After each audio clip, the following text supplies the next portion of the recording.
Talking.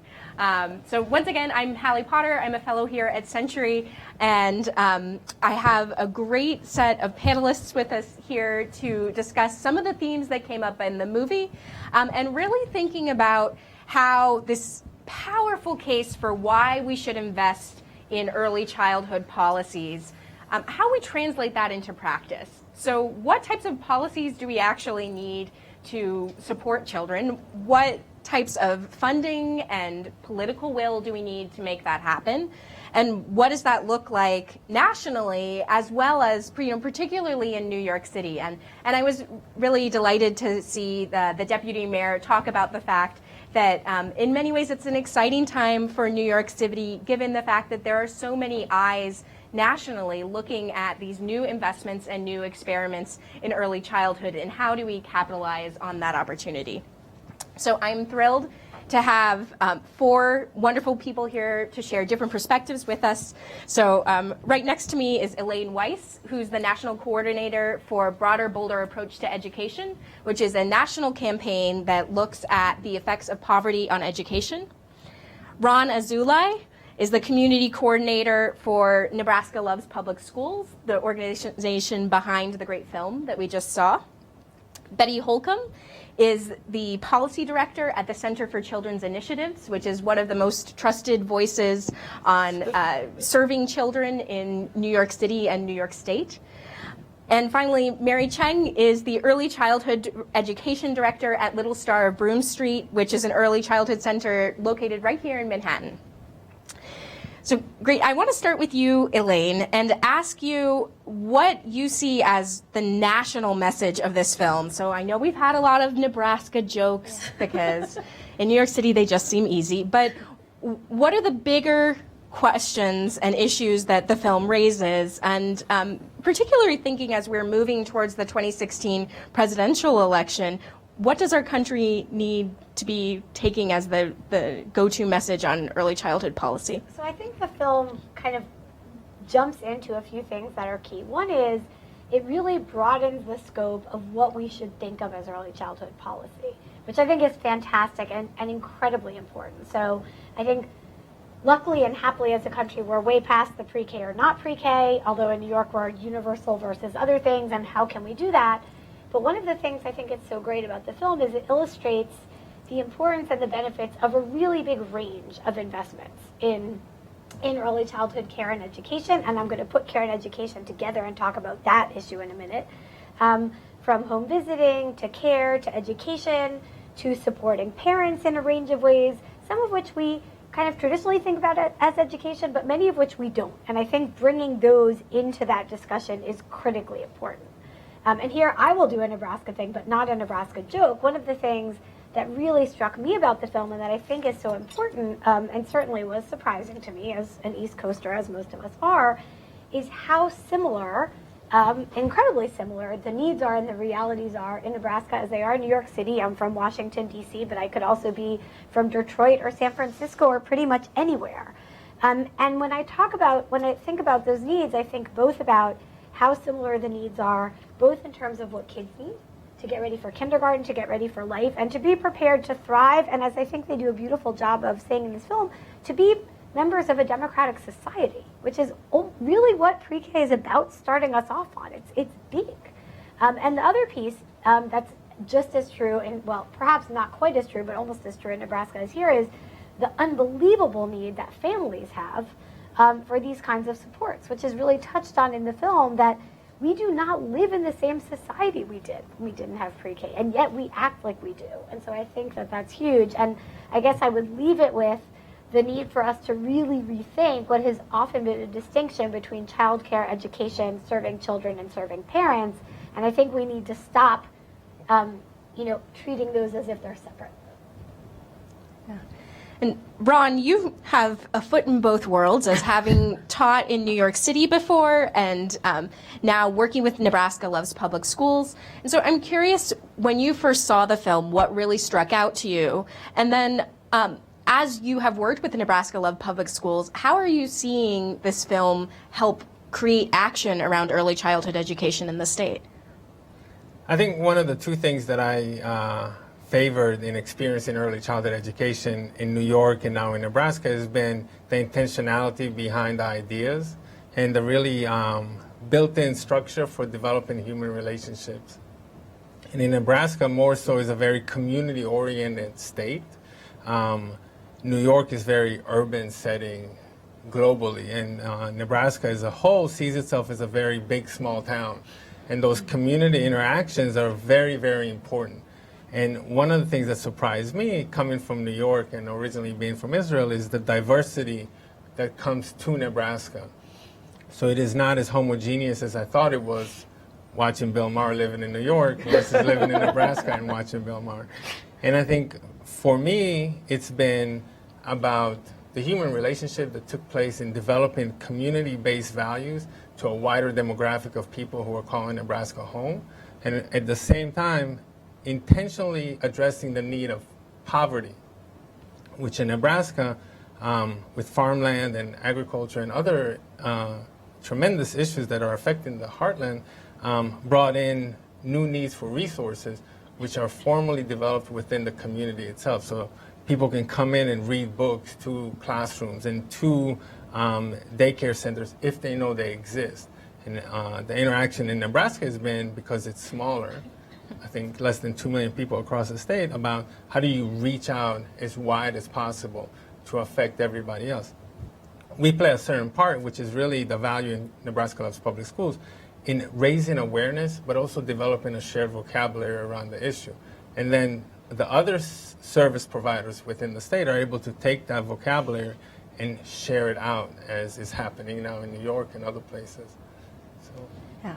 I want to zoom in a little bit on New York now. And Betty, you have been really involved in many different changes that have happened in early childhood policy in the state and city. And over the past couple of years now, there's been so much focus on New York City's rollout of this universal pre-K expansion. From your perspective, what have been the biggest successes with that so far, and what are the biggest challenges?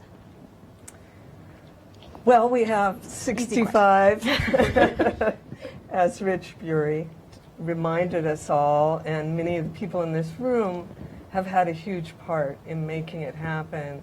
We have 65,000 4-year-olds now in full-day pre-K, compared to 20,000 just 2 years ago. So this is a colossal achievement. We don't want to lose sight of that.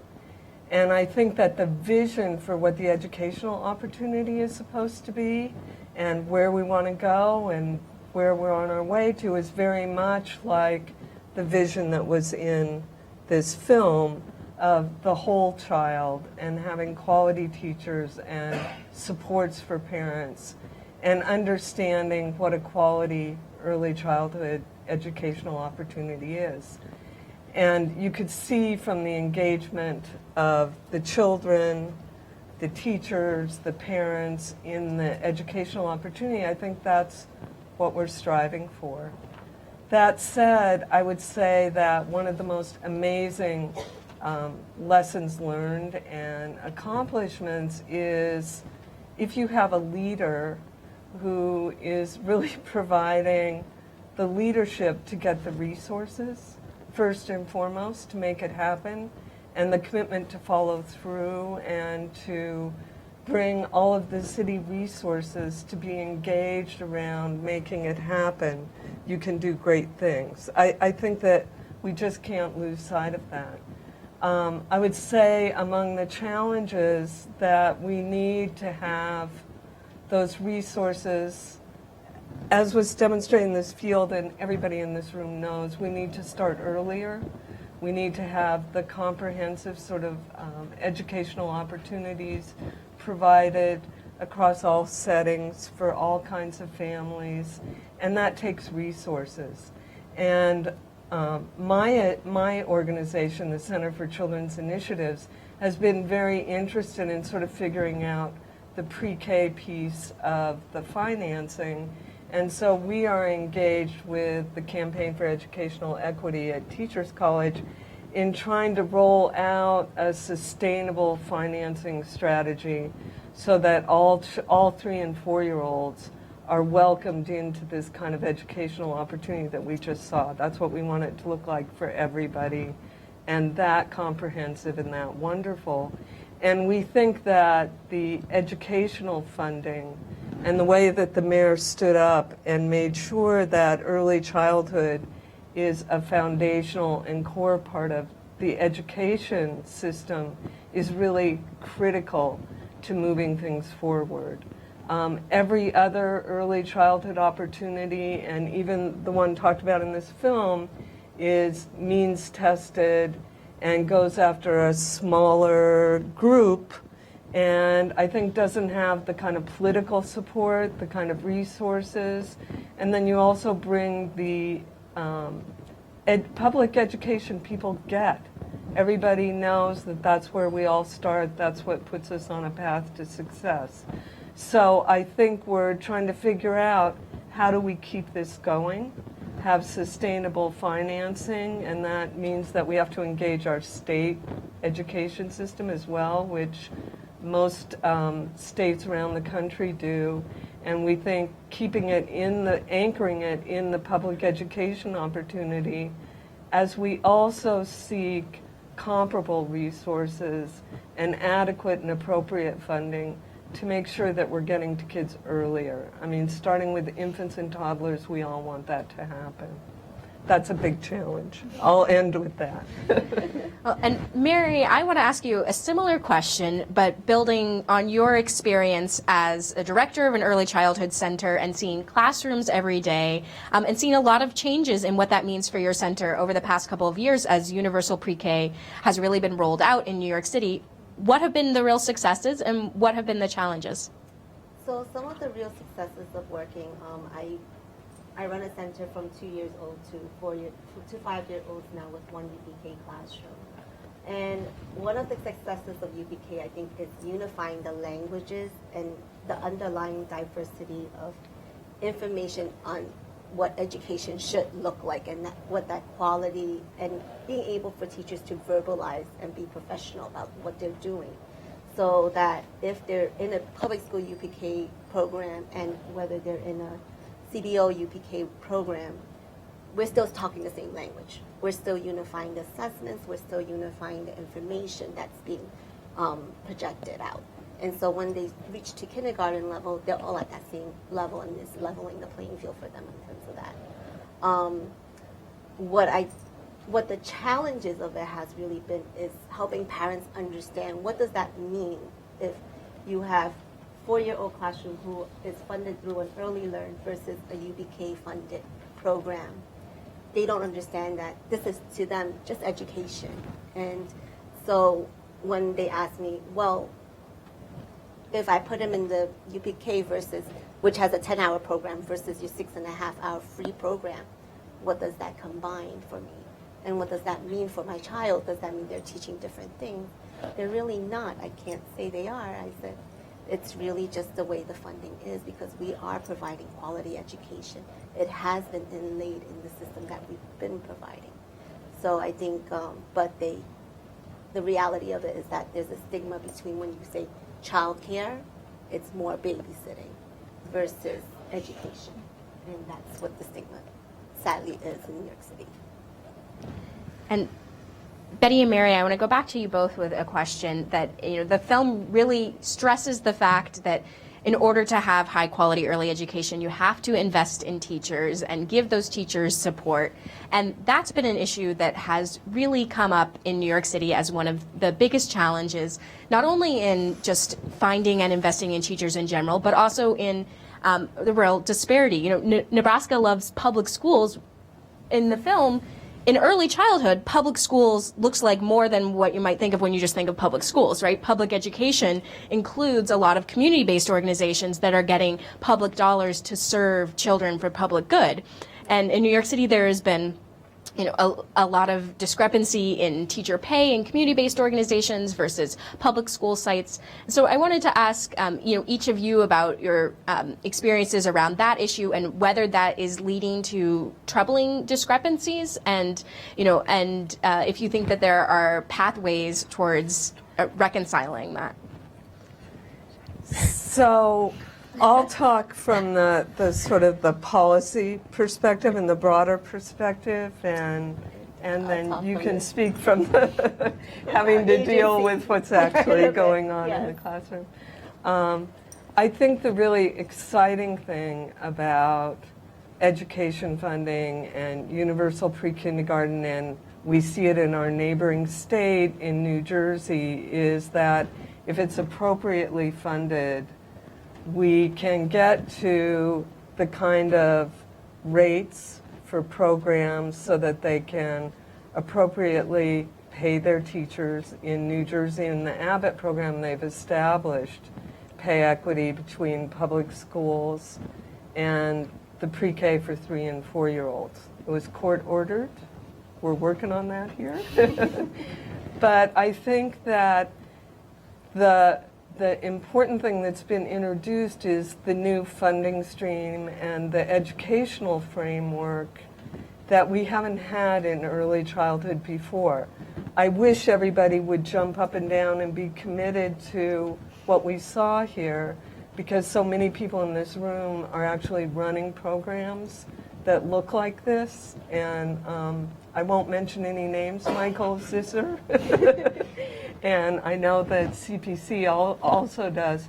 But I think that getting to a sustainable funding and getting to a level of appropriate rates is very difficult in our historical frameworks around early childhood funding streams. And so UPK has introduced the idea of qualified teachers and paying them what they deserve and giving more than lip service to the idea of this being valuable and just kind of patting us on the head.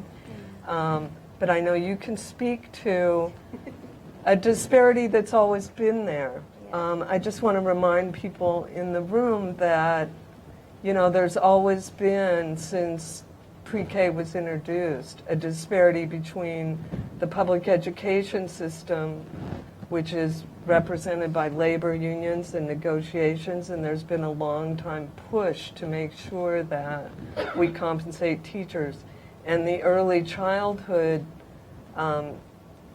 scene where it's been dependent on parent fees and how much can parents pay. And that's made it very difficult to recognize and compensate teachers. But so far we're only doing it for 4-year-olds, which is a big rub right now, right? It is a big rub. So between Little Star is part of an agency, Chinese American Planning Council, and we have 5 daycares altogether. And what we're finding right now, this year we had the biggest turnover rate because of this disparity. So our 4-year-old classroom teachers are getting that pay differential, whereas the 3-year-olds kind of are not, and they are certified teachers. So this year we had a loss of 54% of our teachers out of our agencies. And it's hard because these are teachers who've been with us almost 10 plus years. You know, they've been dedicated, passionate about what they do, but it's hard for them now that they're realizing, well, if I can get more working in the public school and I'm doing the work and I have the potential, I'm not getting that. And they're not getting recognized for that. And so we can't blame them for leaving, but it is something that is much of a challenge for us.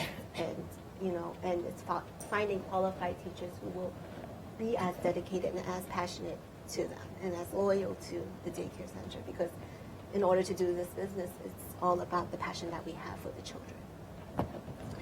I just want to add one little comment. Mary and I actually got a chance to talk this afternoon about this dilemma and sort of thinking about how pre-K has created a world of where the cup is, what, a quarter full or a fifth full? Yeah. Like the improvement this year in compensation for the teachers working with 4-year-olds created some healthy tension, like we should all be paid this much. Yeah, it did create a healthy tension, and it did create talk about surrounding between the teachers, that we feel that if we're moving these kids over and we've been teaching this quality, creating this quality program for the school and not just for 4-year-olds, but for the school in general, then they should also be compensated for that and recognized for that. So it's been a hard push and a hard sell for us, but we always tell them that it is about us being professional and that at least we're being highlighted. It's a good push that we're a good stepping stone in what they're looking at right now. We're going to take a couple of audience questions and go just a little bit late. I will apologize for that up front, and I will not mind if I know someone needs to sneak out the back of the room, but I just am trying to squeeze in a little bit more. So Elena and Ron, I want to ask you one question and ask you maybe to think about highlighting one big point. But the issue of how workforce issues come into play with early childhood is not only when we think about what does it mean to make an early childhood teacher or an early childhood aide in a classroom a good job, but also how do we think about early childhood education as also providing childcare for working families? And so when you combine those two issues together, what are the best policies that address both sides of that coin? So to me, I'm going to make a totally shameless plug here, both for your work and for Julie's work and for my work. And that is, I think, this is where UPK does a phenomenal job of, or offers phenomenal potential, I think, in multiple ways. One key way is that we get kids in a classroom together in a way that we, especially in New York City, as Rich said, sadly, we just have so few opportunities to do, and it has just massive potential for their future lives, for how they view other kids, they are growing up. We look at New York City. This is the thing that people who live in New York City love about New York City, and then we send all our kids to schools that look nothing like New York City. It's so ironic. And so we have this chance in pre-K not to screw up that way. So I think that part is really, really huge. And then the shameless plug for my work is, and there's a couple of copies of the report out there, EPI just put out a big report highlighting, and this, by the way, is way out of date. Now childcare is way surpassing the cost of college. So to have the idea that we should only be targeting poor families is insane. And people in New York are maybe more aware of it than anywhere else. Nobody can afford really, really good quality childcare unless they're very wealthy. So the idea that we don't at least include middle-income families is ludicrous. It means that families do not function and women don't work. Great. And I think if I added to that, I would say ways to engage the families has to be rethought of. This is, as the deputy mayor said, 20 years ago, this was not in existence. So how do we inform businesses and the families working within those businesses in the significance adventure that we're taking together in early childhood? And some of it has to do with how do we do PR around the issue to our businesses and to our families. New York is a very literate city. Wherever you go, there's constant language around you. How do we add that to the subway platforms? How do we add that to bodegas in the Bronx when, that's the world in which the community most needed is that? And I think that has to do a lot with the business community, putting out infographics and maybe working collaboratively. But just to finish up, this is a huge boon for businesses. When parents don't have good childcare, it kills business. Either people don't come to the jobs or they come to the jobs and work badly. So businesses have skin in this game. Absolutely. And we need to make sure that they say that. Thank you. We're going to go over a little bit and take a couple of audience questions if we have any. And your incentive to stay for the questions and afterwards is then you can have a glass of wine. So. Yeah, great. I didn't see Head Start mentioned in your documents, and I wondered what role does Head Start play in all of this? I heard from someone that they're losing their teachers just as Mary Chang is losing her teachers because they have to go year-round and they're not paid as well as the UPK programs, which don't go year-round. So that's another thing. I don't know how many of the programs go year-round, and that's really important for working parents. And another thing, raise the minimum wage, and I think that will have an effect on making lives a little easier for some of those parents. Maybe they can work 2 jobs instead of 3 and have time for their kids. Well, to the last point, amen. Let me just say something briefly about Head Start nationally. And Betty, you might have a sense of how that's playing out in New York. But one of the things I just want to highlight that came out recently in proposed new performance standards for Head Starts that was exciting for the work we do here at Century Foundation, thinking about diversity and opportunities for integration, is that there's now a proposed incentive for Head Start programs to look, when possible, at opportunities for bringing in students from different economic backgrounds, which could mean fee-paying students. It could mean students who are funded through state PreK funds. And so one thing I think is thinking about Head Start, what that looks like moving forward. There are already places like in New York where through Early Learn, or in DC where the DC public schools have Head Start money that is folded in with their state pre-K money. So I think one of the things to think about Head Start moving forward and the health of that program may be, instead of thinking so much in silos, coming up with more ways to join that program together with other investments that we're making in early education. I think that one of the reactions that I had to the film, and just in sort of thinking about how we think about early childhood programs, I think now the research tells us what a good early childhood program looks like. And I think Head Start is definitely one of those models. The universal pre-kindergarten model looks very much like that. Doesn't quite have parents on the governing board and hire parents, but I think also in this film, childcare was mentioned, and I think there are some excellent programs that may call themselves childcare or pre-K that have all these elements that are what we understand now from the research are what get good results for children and support parents and do all the good things we're talking about. Each one of those funding streams, for those of us who work in it, has a lot of complications in, like, are they year-round? Are they a 10-hour day? In New York City, we now have defined Head Start as a working day for parents, So in other parts, even in New York State, you may have a part-day program. Here we're talking about 8 to 10 hours in our contracted Head Start programs.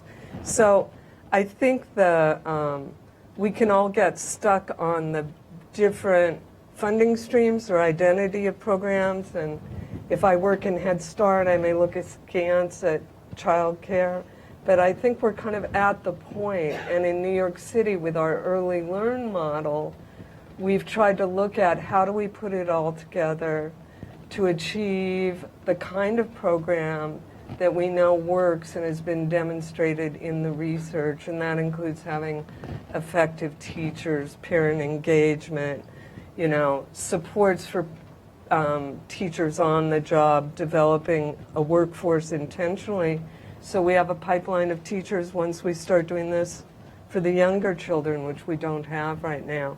So I think the disparities for Head Start are just like pre-K as an early childhood program that has some public funding, but not enough to compensate teachers, just like childcare programs that are dependent on parent fees. They don't pay as well as public school teachers.